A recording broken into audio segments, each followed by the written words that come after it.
Hi, Violet here. I've got a table full of pretties today.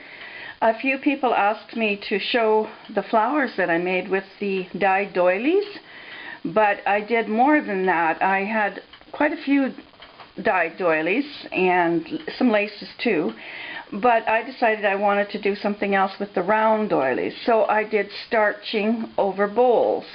But first I'll show you the flowers.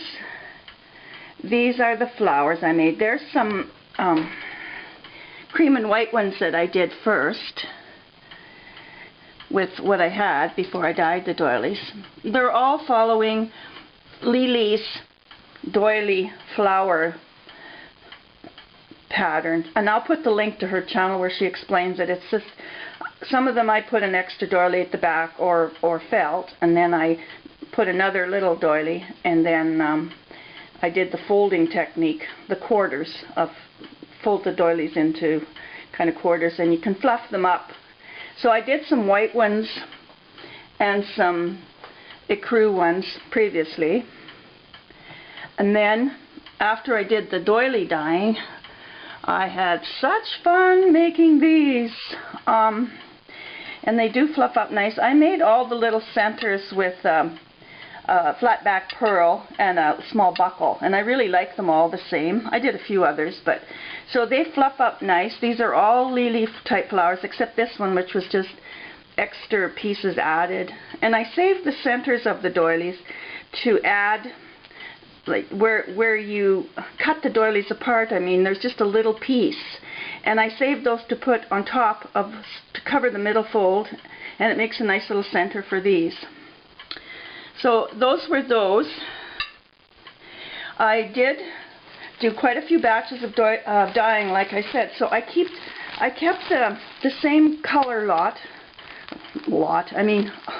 of color.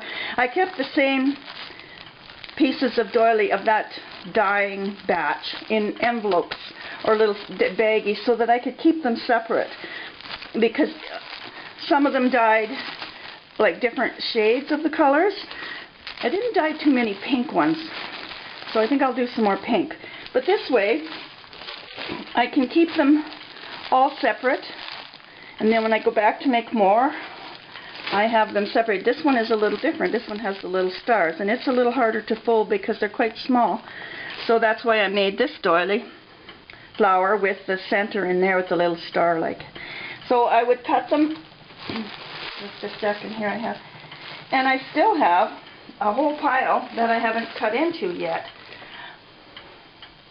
So they're such fun. Like, I really enjoyed this process. I was ready to maybe pass on some of these plain doilies, what I call plain. Some people can't find them. And then I thought I'll dye them. And now I just love them because they just brings them a new life. And then I decided to do the bowls. And even some of these type of doilies. Look how pretty. And I used the sugar and water method, the old-fashioned way, 2 to 1 of 2 of sugar, 1 of water, and bring it to a boil, and then put it over a bowl. This one I used a square kind of butter dish, because this one was oval, and I just love how that turned out. And I'm not worried about ants. I know a lot of people think, oh, we can't use sugar and water, but that's been a debated topic. So these are the bowls. I did quite a few. But even these plain little kind of clothy doilies, it brings out the pattern when you have them dyed. Like, they just take on a new life. This one here is really pretty. It's the lighter shade of lavender. And you can really see this one here is the little darker one. But look how nice they turn out. I mean, okay, I'm bragging. I really enjoyed this process, and I was very pleased with the results. I think they'd make nice little gifts too, and you could put a little plastic or another doily or something inside, and then fill them with little items. I did do some, some lace, and there was one flower. Oh yes, I did this one with a lace, the dyed lace at the back, and then another little vintage lace, and then the small doily and the bling in the center. just to use some of the blue, and they all turned out so nice. And this is like after I cut them apart, I have these nice little piles of doilies ready to be used or whatever. And I dyed some other ones too, some just random doilies, and some of them are little different shades, but I'll find uses for them. And some lace. Then I had that wedding dress that had been a costume, and I took the appliques off and saved those, but I saved the crinoline part, and I thought, I wonder if the dyes would take on that. So I did try it. Oops. And I was surprised how the dye took to this, because I'm sure that's synthetic. Actually, they turned out a little dark for what I wanted them for, but they're still really pretty, and I've got lots more crinoline, or quite a bit anyway. So that was a surprise that the crinoline actually took.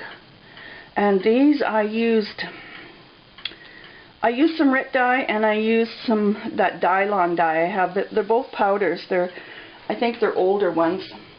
So that's what I've been doing, and it's been so much fun. I hate to take apart the table, because put everything away, because the colors are just so nice. And there's a couple extra round doilies I have that I just hung over the chair, and I still have a few other parts and stuff that I didn't put everything out here. But I was really pleased with how the flowers turned out and the colors being so soft.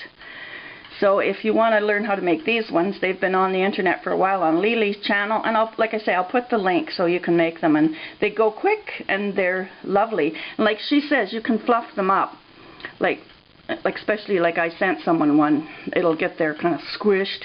So fluff them up and enjoy them. Thanks for watching, and hope you enjoyed my colorful video. Bye for now.